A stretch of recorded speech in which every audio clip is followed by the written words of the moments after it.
How does increasing air pollution affect our lungs over the time? Ultrafine particles and the PM 2.5, these are the things which are very small, and these can easily penetrate deep into our lungs. Once they enter the bloodstream, they can enter our brain, our cardiovascular system, the heart, and they can trigger strokes, heart attack. In the long term, they can be a cause of lung cancer. Current AQI of Delhi 300 to 400 something, that it is equivalent to around 15 to 20 cigarettes we are smoking 15 every to 20 day. cigarettes we are smoking every day. If you want to quit smoking, then vaping is not a savior. Can lungs fully recover? So if a smoker quits smoking, it's after 10 to 15 years that his risk of lung cancer will be equal to that of a non-smoker. It will take that much time. Hello and welcome to India TV. I am Shivangi and you are watching Health DNA. Well, lungs are one of the most important organs in our body, and yet we often take them for granted. Right now, if we talk about Delhi, when AQI is in very poor category, breathing isn't as simple as it seems. Between smog, traffic fumes and dust, our lungs are working overtime.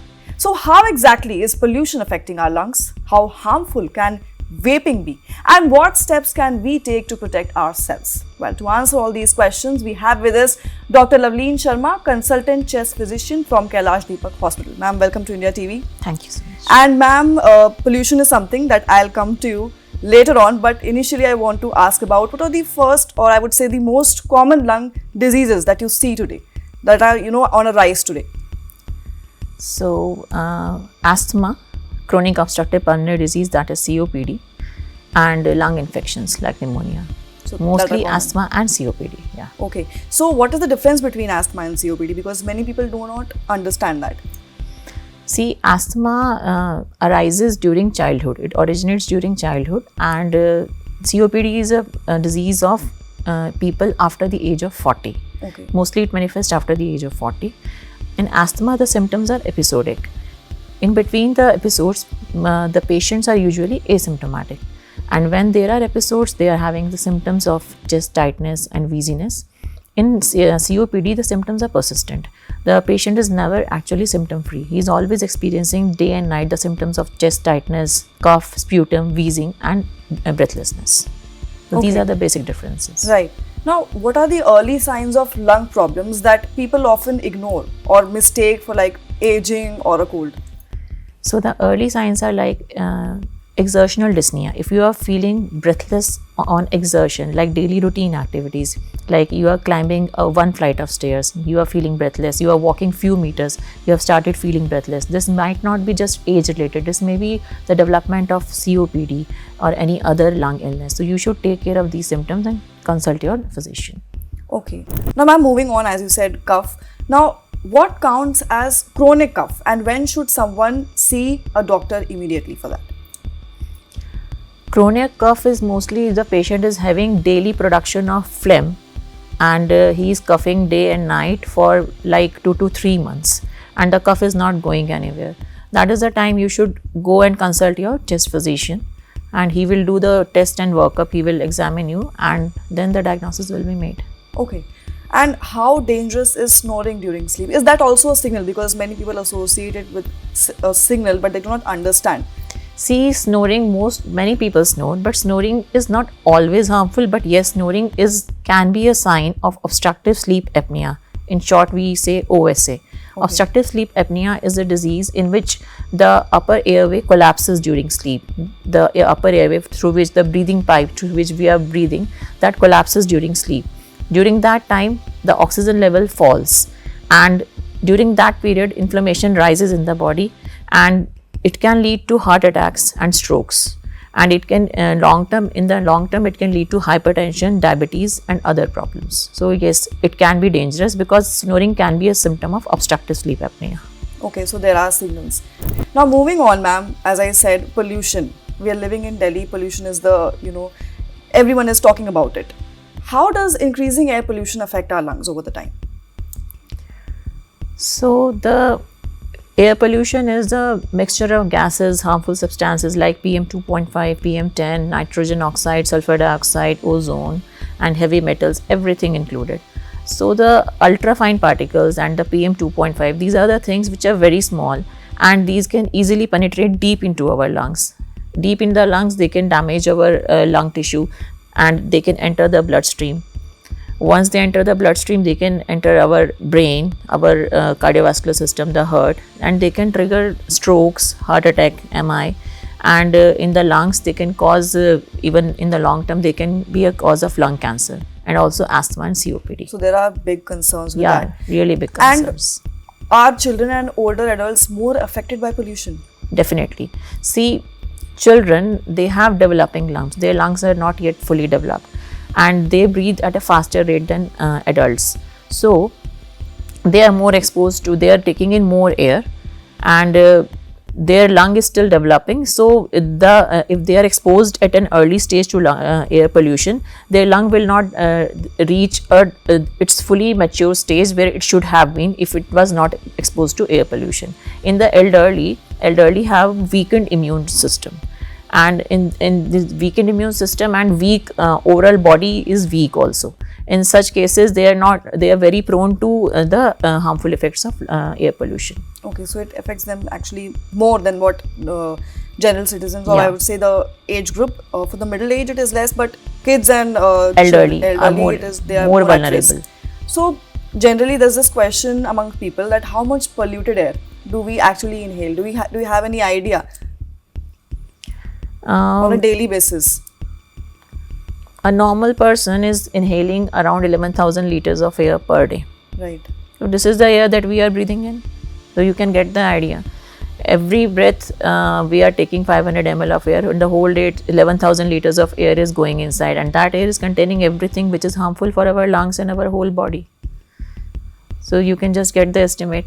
And that common thing which is around the social media, smoking this much cigarettes and this much that. Yeah, exactly. I wanted to ask that also. So that was a study done at University of California in 2015 by Berkeley and Earth, and that had global health data, and that had estimated that 22 micron per millimeter cube of PM 2.5, that is equivalent to smoking one cigarette in a whole day. If you are exposed to 22 micron PM 2.5 in a whole day, that means in the 24 hours you have smoked one cigarette.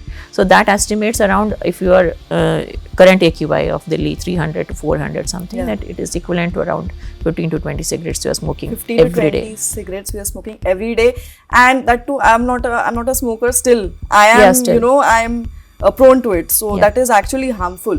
But now, for those who are into smoking and vaping especially, how does smoking physically damage our lung tissue, especially over the time? The cigarette smoke contains more than 7,000 harmful chemicals, and many of them are known carcinogens. Okay.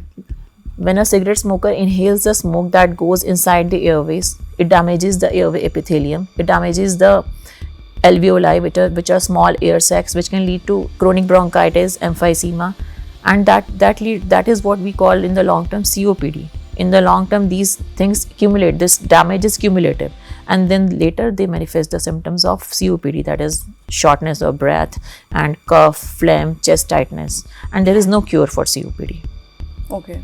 So clubbed with pollution and smoking, this is going to be a harmful It's a double whammy for the lungs. Right. But now many people think that switching from smoking to vaping, it will be fine, but does it also have long-term, risks? So I just want to make clear this point. Smoking, if you want to quit smoking, then vaping is not a safe option. So what is the basic difference between both of them? In smoking, the tobacco, you are using the tobacco. Tobacco is smoked. Tobacco is heated up, and that you are inhaling. In vaping, there is no tobacco. Instead of tobacco, some chemicals are heated up, and that fume is created. Then you are inhaling that fume in the e-cigarette or vaping. So there are many chemicals which are harmful for the lungs, which are present in e-cigarettes. Some are tetrahydrocannabinol, THC, vitamin E acetate, and some even heavy metals are also there, and acrylamide, which are known carcinogens. And there are some cases where severe lung damage, even deaths have been reported after exposure to e-cigarettes. It is known as e-valley, e-cigarettes smoking associated lung injury.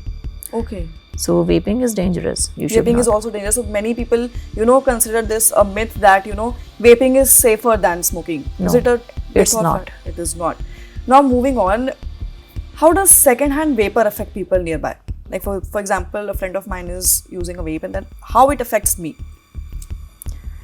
Second-hand smoking is there, like passive smoking. We see, yeah, it's like same only. You will also inhale that smoke. there are no studies as such on second-hand vaping, Yeah. but second-hand smoking is there, so we can just parallel to that, we can just derive that there may be some harmful effects of second-hand vaping also. So, ma'am, if we decide to quit, can lungs fully recover after quitting, and how long does it take? The recovery of lungs depends on how much the exposure has been. See, if you are a smoker who started smoking at the age of like in teenage or like 17, 18, and now your age is 70, now you're quitting smoking, and now you're thinking that my lung damage will be gone once I quit smoking, then it's just a dream. It's not going to happen. Okay. But like you started at the age of 20, now you are 25 or something, now you are thinking like you know the harmful effects of tobacco, now you want to quit, and there are chances lung can repair itself, because the damage is not so much. The damage from smoking is cumulative. It manifests over the years, over the decades. So Okay. yes, it is possible. There is some chances that you can the damage will be repaired. The lung cancer is the main harm from smoking. So if a smoker quits smoking, it's after 10 to 15 years that his risk of lung cancer will be equal to that of a non-smoker. It will take that much time. Okay. So there is a long time. Yeah. To for our lungs to recover. Now, moving on to precautions and treatment. What precautions should we take to protect lungs during these high pollution days, particularly which we see in Delhi or other cities? What do you think? So you should always check AQI before stepping out. If it is like severe or hazardous category, if possible, avoid stepping out. If it is not possible, you have to go to work, then you have to religiously wear N95 mask. Okay. There is no option. And I will not recommend wearing cloth masks or surgical masks. These are not going to filter out the harmful particles of PM 2.5. These are very, very small particles, and cloth mask is not going to help. And in the if you want to ventilate your home, then you should keep your windows and doors open only during after the sun is there. Yeah. Like afternoon time, when the pollutants are risen up a little, because in the morning and evening time the pollutants are at the Settled. ground level. Yeah, They're settled at the ground. So it's better to keep your windows and doors shut during the morning and late night hours, and just open them for ventilation during that time. During this time, you should avoid morning walks, evening walks, running, jogging, going to the parks, etc. Because these activities are just going to add on to your lung damage. They are not going to help you during this time. You're just going to inhale the polluted air. Eat a well-balanced diet, full of nutritious foods, antioxidants. And if you are having asthma or COPD, you should regularly take your inhalers, and you should be in touch with your chest physician. Okay. But ma'am, as you said, we should wear masks. Many people go for air purifiers for their home. Are these air purifiers, do they really work, or they just marketing gimmicks? See, air purifiers, they are having HEPA filters, which are, their efficiency is to filter out the small particles like PM 2.5, viruses, molds. So yes, they work, but they have a limited role. Okay. These work in closed spaces, like you are using an air purifier in a room. As per the room size, you should use the air purifier, but the room's windows and doors should be closed, and it's not always possible to do that. Like you're keeping the windows and doors closed, and you cannot confine yourself to one room only. You have to step out. So maybe at night we can use it. Mostly night you can use it, and when it is working, it works fine. But it's not 100% protection. It's not 100% protection. And also, do lung detox products, do they also work? Not recommended. No studies on that. Okay. Now, are there any simple exercises like a counting test or a breath holding challenge that people can do at home to get, a rough idea? For example, there were reels on social media that, if you can hold your breath for like 2 minutes, your lungs are working perfectly. So is it true, or there are some exercises like that or not? Some exercises are there, even blowing a balloon, that's also an exercise for lungs. Yeah. And if specific exercises like the patients who are having COPD, asthma, these chronic lung problems, for these patients we recommend pursed lip breathing or diaphragmatic breathing. These are some things which they can try. Even the pranayams, the yoga, these things also help such patients. So these things are recommended. And what about the, the challenges that we see on Instagram and social media that, if you can hold your breath for like 2 minutes, your lungs are working perfectly. Is this like a valid test or not? It's not a perfectly valid test. No. So, okay, so that's not recommended. Right.